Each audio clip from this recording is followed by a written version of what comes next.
Hi everyone, I'm Dr. Pat Cosentino, the Superintendent of Region 12, and we're here today at Burnham School, our first TV show here at Burnham. We're very, very excited about that. I'm here with three new teachers, so I'd like for them to introduce themselves, starting with Emily. Hi, I'm Emily Larew, and I currently teach at Booth Free School as a special education teacher for K through 5.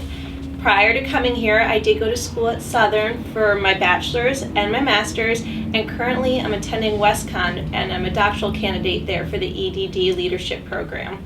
Absolutely, we have to talk about that because we're in that same group. Yes. Go ahead, Amy. Hi, I'm Amy Skylar. I'm the third grade teacher at Booth Free School. Before coming to Connecticut even, I taught in New Jersey. I went to college at Holy Family University in Philadelphia, and I'm currently enrolled in an online program, American College of Education, in K-6 Common Core Mathematics, Curriculum and Instruction. Oh, excellent. Mm-hmm. I'm Kara Street. I'm the new 5th grade teacher at Burnham School. I graduated from the University of New Hampshire for my bachelor's degree and University of Bridgeport for my master's. And it's my first year. It's really exciting. I'm loving it. Excellent. That's wonderful. Well, welcome. We're thrilled to have you in the region. So let's start. Emily, you started a little bit, but tell us about your jobs and what you do here in the region. Well, since I teach K through 5, I currently do a lot of push-in, but also I do some pull-out support. So when I do the push-in support, I go into the classroom, I help with all the students, but if we do grouping, I really work on some students with specific skills, and the teacher and I collaborate on just instructing the students so that they all can do the curriculum work. Then during some pull-out sessions, I focus primarily on skills that the students need to work on. So for reading, it might be decoding, it might be fluency and comprehension, or it could be all of that. And with math, maybe if the students have some little holes in the foundation of what they've learned, I can focus on that since that might not be addressed in the classroom. Excellent. Third grade. Third grade. Well, we do a lot of everything. Right now we're working on figurative language in our writing to make it more interesting is what I'm trying to push. Good. We're getting ready to start research writing for Native Americans. Excellent. And our we're visiting the Native American Museum in Washington by the end of this month, March 27th actually. Wonderful. So we're getting excited for that. Great. Mm-hmm. And 5th grade. 5th grade, it's always busy. We're pushing middle school. They're all excited. We have a trip to the middle school coming up in May. Again, this spring is busy. They're getting very excited, very itching to go to middle school. We're having a literacy celebration in a few weeks, and that's going to be a time where the 5th graders get to celebrate their writing and their progress they've made. It ties along with the Aloha. That is a celebration at the end of the year, wrapping up saying hello to middle school and goodbye to elementary school. Really great stuff. A lot of celebrating our writing and celebrating all of our accomplishments through elementary school for this spring. So That's we're really great. excited. So you talk, let's just stay with you for a second, Kara. Sure. I taught 5th and 6th grade when I was a teacher, and I absolutely love that age to teach. I love all the ages, but I think to teach, that was my favorite. But let's just talk about that transition from 5th grade going into the middle school. So we have 3 schools, 3 5th grade classes, and what you're trying to do is bring the kids together a little bit. To merge them and get them comfortable. The purpose of us doing the inter-district get-togethers for the 5th graders is just getting them comfortable with each other.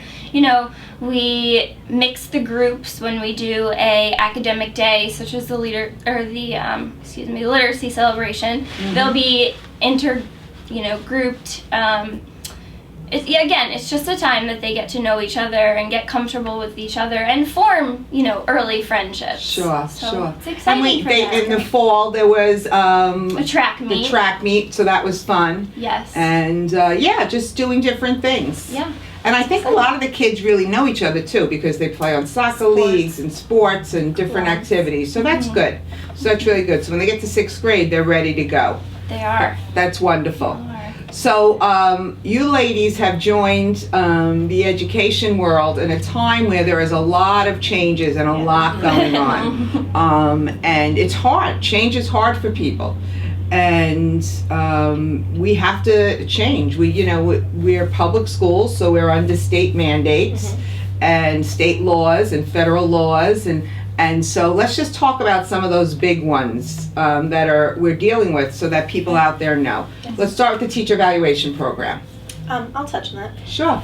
Well, I've been teaching for 7 years, so the evaluation process was pretty much the same for those 3 years. I would get observed, 3 formal observations by my principal or somebody from a central office, like the special ed director, and you would be watched about everything, your introduction, your closure, and it was just 3 times a year, came in and did that. What's different about the new evaluation system is you're picking certain components that you really want to tone into and really want to master throughout the year. So I like that even though you still have to think about your lesson as a whole, you're really looking at mastering a skill that you're teaching that you really feel like you want to pick something you need to work on. So that I like that a lot. Sure. But it's just really focuses in on a skill. So it gives you a lot to work on, but it's great. Let's give the audience out there some of the things you may be working on.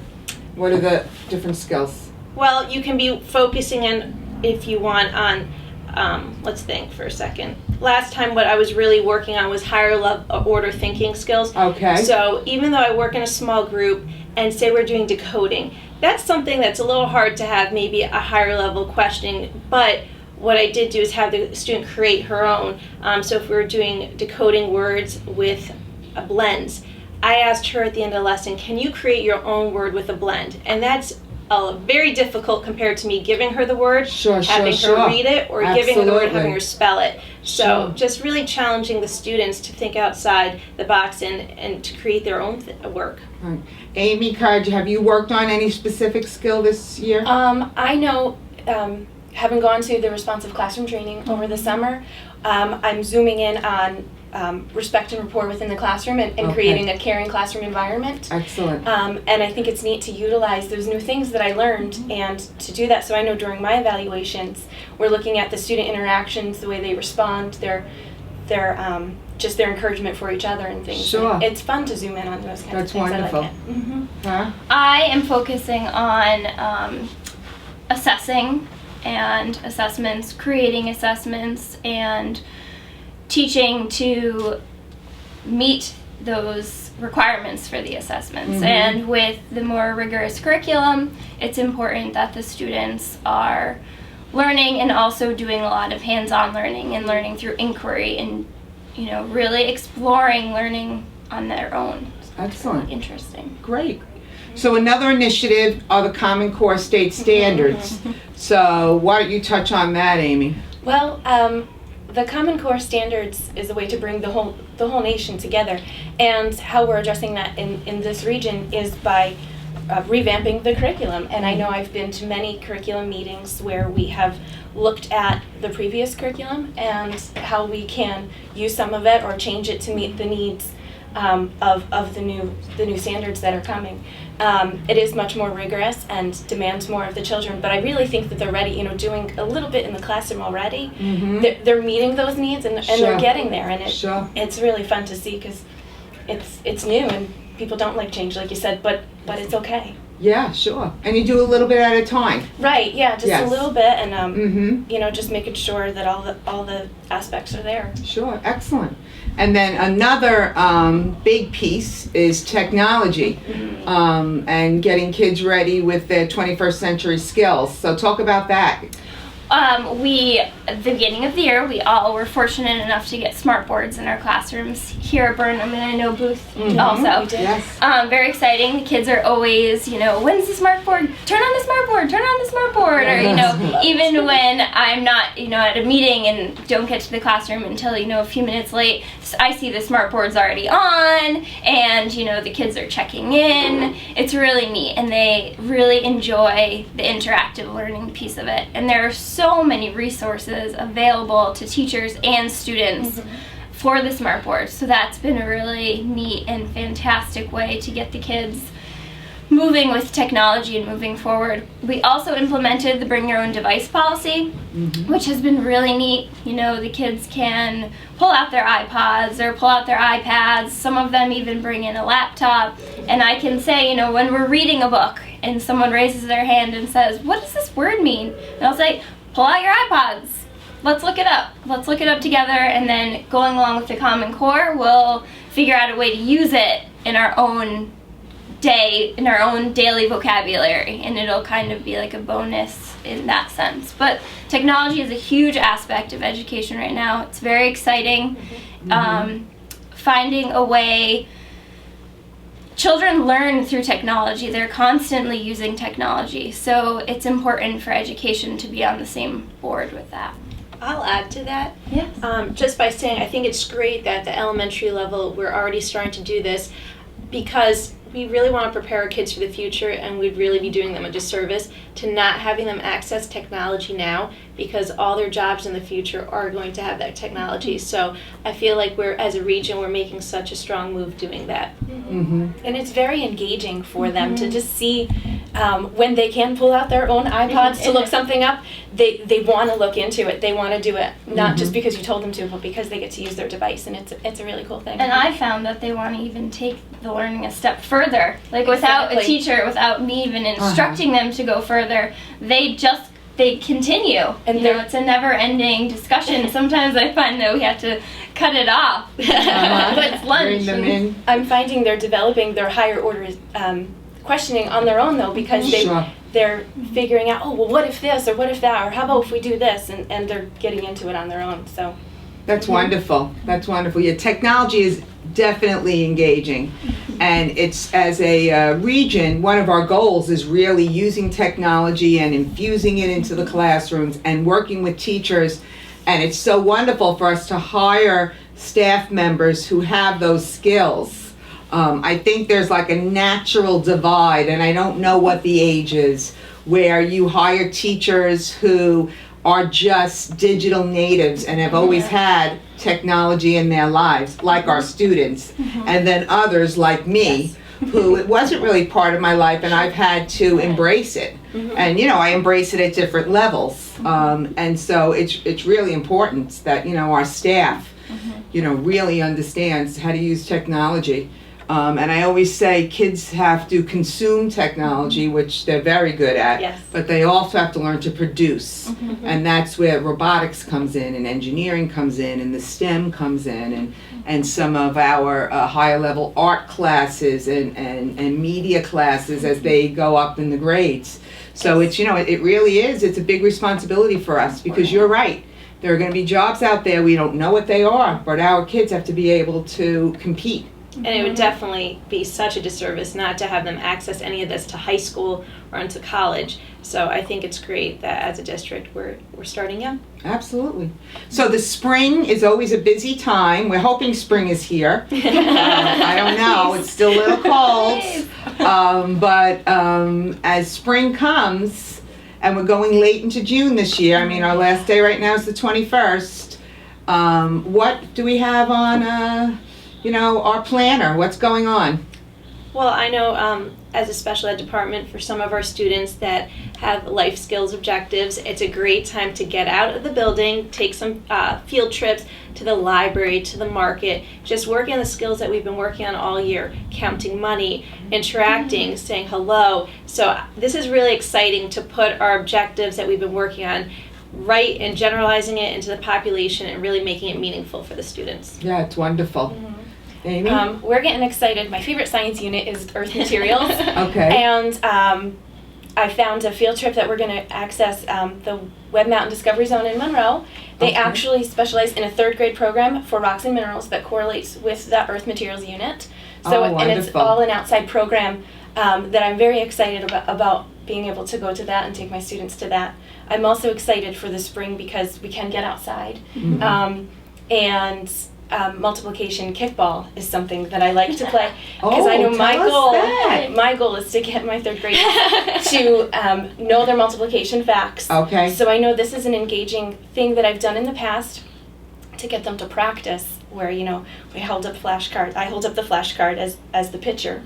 Okay. And if they get it right, if they get the fact right, then they can kick the ball, and then they play kickball that way. But they have to know their facts to be able to do it. So that'll be a fun way to get outside but still practice. So if you don't know your fact, you're out? Is Well, that an app? they get some tries. Oh, they do? Mhm, Okay. Just like, 3 tries, then you're Okay. out. So, But Okay. she's they been can think about practicing. it. Oh, we've been doing lots She's of been practicing. practice. Okay, We excellent. kind of got it. They're okay. You know, I'm glad you brought up this multiplication and learning your facts, because it's very interesting. The Common Core and math has changed over the years. And a lot of parents, when they were in school, and me also, you had to know your facts. You had, you didn't leave 4th grade without knowing your multiplication facts up until 12.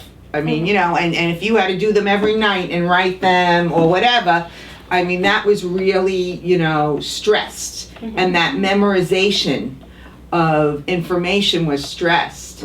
And now what has happened, which is hard for people to understand, and I'm not saying it's not important to know your facts, because I am a believer in you should do both, is that memorization is not as important as it used to be in the Common Core and what kids are learning, because it's believed that facts are everywhere. Everyone has facts now. You just have to, go into your pocket or your pocketbook, get out your smartphone, and then you don't even have to type anything in. You can ask Siri if you want to about, what's the capital of whatever, or type it in. And so I think parents are nervous about that. And a lot of people are nervous about that, because some kids don't have everything at their fingertips. But what we're trying to teach is that piece, but also, what do you do with the facts? How do you figure out if facts are correct? Well, I was going to add on that Please. it's great to know your facts, and it's sometimes important, but for the most part, how do you apply those facts or those Exactly. skills? How will you use it in your life? So it's great that you know your times tables, but what are you going to do with that? And as you addressed, in the future, you're going to have just your phone right there. You're going to have some piece of technology that if you really need to look up the information, you're going to find it. But will you know how to use it? Exactly. So So it really is. It's there are parents, and not just in the region here. In many places where I've worked, and you hear it. What's going on. You know what I'm saying? In some of the math programs, they're very much, the integration of facts, and what do you do with the facts, and how do you apply the facts, and how do you become a problem solver knowing those facts, and the facts are just a little piece right now. And it's not just the memorization of it, it's how do you get to it. And with the multiplication, it's the repeated addition. Sure. And with division, repeated subtraction. And, Sure. And I know that's part of the Common Core too. Just what is the theory behind it? Exactly. Why is it important? Not just what's the fact. Exactly. So, and yeah. you see, if I ask my kids, a multiplication, you see them sitting there and you see them adding in their head or Sure, whatever. sure. That I think it's working. Absolutely. Mm-hmm. And what I think is great that you do in your classroom is it's not how it used to be, where you just had to know your facts and you just stood in front of somebody with a flashcard. What you've been doing in your classroom is allowing them to have whiteboards so they can do either the add-on or they can draw visuals, whatever helps them. But it's Sure. really the process, showing that they understand the concept. It's not just they know, 4 And times 4, 16. And use their own process. Too, Sure. with what works best for them. Absolutely. Yeah. So it's very interesting. It's just it's we have to teach everybody. We have to teach everyone. Kara, talk to us about what's going on. I know you have the Aloha. We have all of coming the, on. yes, the spring, like I touched on earlier, the middle school preparation and excitement for that. Academically, it's very exciting. The 5th graders get to participate in creating an invention. It goes along with studying our Industrial Revolution and social studies, and I know all 5th graders look very forward to creating their own invention and talking about that and presenting it to their class, and I believe to the whole school. Nice. So they're looking forward to that. And to build on mathematics, Amy mentioned multiplication. 5th grade takes it 2 hops forward, and we multiply fractions and divide fractions. And that's where the Smartboard has come in so handy. The students are really loving visualizing the fractional parts and then multiplying those and dividing those. So again, it's all about the application process, and they're really enjoying doing that. Excellent.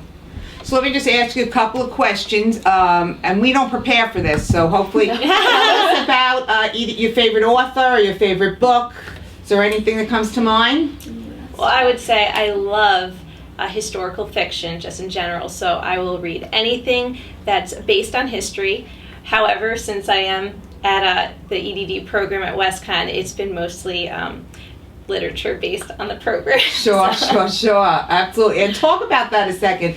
I was in the first cohort at WestCon. We graduated in 2008. So I'm very proud of that, with a doctorate in instructional leadership. And our film, or behind the camera there, is Karen Files. She's also in the doctoral program. She's in my cohort. What cohort are you guys now? 5. 5 already. And they're getting ready for 6. They're actually having an open house coming up. Yes. So what do you think about the program? I love it. Yes. There's, I have such an amazing cohort. There's a group of 14 of us.